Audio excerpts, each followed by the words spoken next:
सिर्फ अकेले आप ही क्यों जाते हैं और आपके समाज के नेता नहीं जाते हैं, लेकिन जब आपके समाज के नेता का टिकट कट जाता है तो सबसे पहले आप ही चिल्लाते हैं कि हमारे जाति के नेता का टिकट कट गया। सर, आज तो कार्यालय का भी शुभारंभ हो गया है।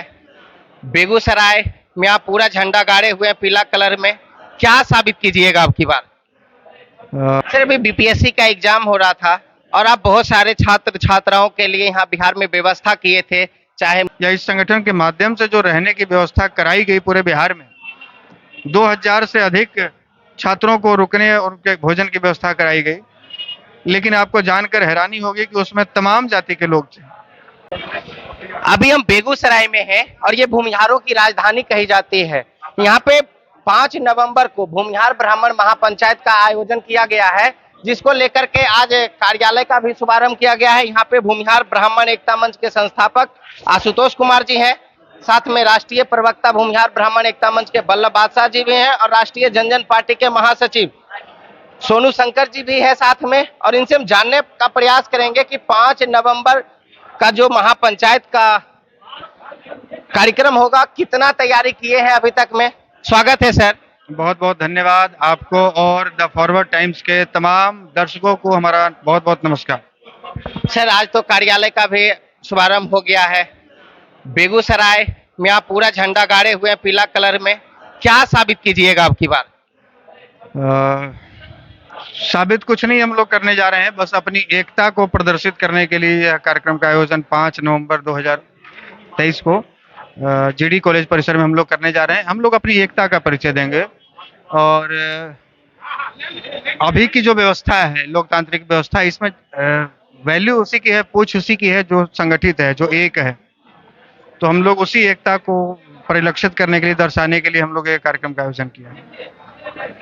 सर, अभी जैसे आज बेगूसराय में आए हैं और बेगूसराय में 5 नवंबर का तारीख है, इसके साथ साथ आप कह रहे हैं कई जिलों में हम महापंचायत करेंगे, लोकसभा का चुनाव सर पर है और यहाँ के सांसद महोदय भी आप ही के जाति से आते हैं।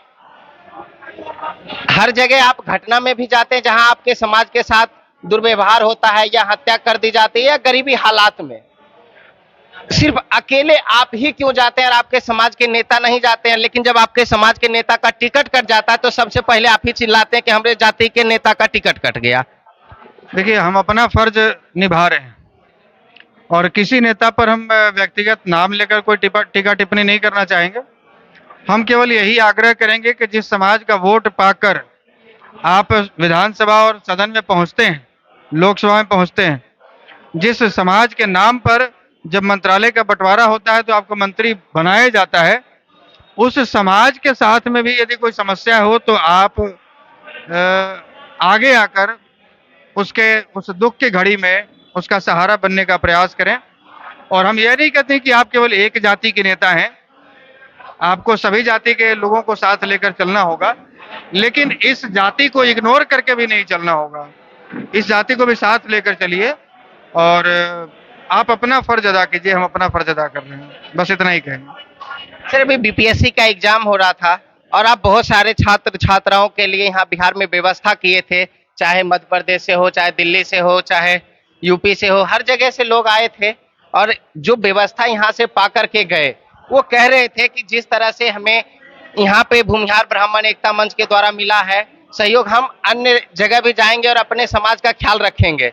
तो आप दिल्ली भी घूम रहे हैं, यूपी घूम रहे हैं, नोएडा, हर जगह जा रहे हैं, वहां भी जाकर के आप समाज को संबोधन कर रहे हैं, क्या संदेश मिल रहा है? देखिए, सबसे पहले तो उन तमाम छात्रों को जो हमारे संगठन के साथियों के यहाँ रुके या नहीं रुके, जिन्होंने भी बीपीएससी का एग्जाम दिया है, हम उनको अपने तरफ से उनके प्रति उनको शुभकामना देते हैं कि आप परीक्षा में उत्तीर्ण हो और आप सरकारी नौकरी प्राप्त करें, अपने घर वालों का भरण पोषण करें, जीवन यापन करें, एक खुशहाल जिंदगी जिए। और आज आपको बताते हुए, आपके चैनल के माध्यम से लोगों को बताते हुए काफ़ी खुशी हो रही है कि भूमिहार ब्राह्मण एकता मंच के साथियों के यहाँ या इस संगठन के माध्यम से जो रहने की व्यवस्था कराई गई पूरे बिहार में, 2000 से अधिक छात्रों को रुकने और उनके भोजन की व्यवस्था कराई गई। लेकिन आपको जानकर हैरानी होगी कि उसमें तमाम जाति के लोग थे। दूसरे धर्म के भी लोग थे, उसमें मुस्लिम समुदाय से भी थे, उसमें यादव समाज के लोग थे, उसमें पासवान समाज के लोग थे, उसमें पिछड़े अति पिछड़े जाति के लोग थे, उसमें राजपूत कायस्थ भी थे। तो हमने एक ये परिचय दिया है कि हम वास्तव में समाजवादी हैं। समाजवादी के ढोल पीटने वाले लोग आज जो कहते हैं हम समाजवादी हैं और एक समाज विशेष से नफरत अपने मन में रखते हैं, ये समाजवाद की परिभाषा नहीं होती है। समाजवादी लोग हैं और हमारे पूर्वज या हम जिनको अपना आदर्श मानते हैं, उनके दिखाए रास्ते पर हम चलने का प्रयास कर रहे हैं। इस माध्यम इस जो जो अभी एग्जाम हुआ, उस एग्जाम में जो छात्र जो परीक्षा देने आए थे दूसरे राज्यों के या दूसरे जिलों के, उनके निःशुल्क रहने और भोजन की व्यवस्था कराकर हम लोगों ने ये संदेश देने का प्रयास किया है।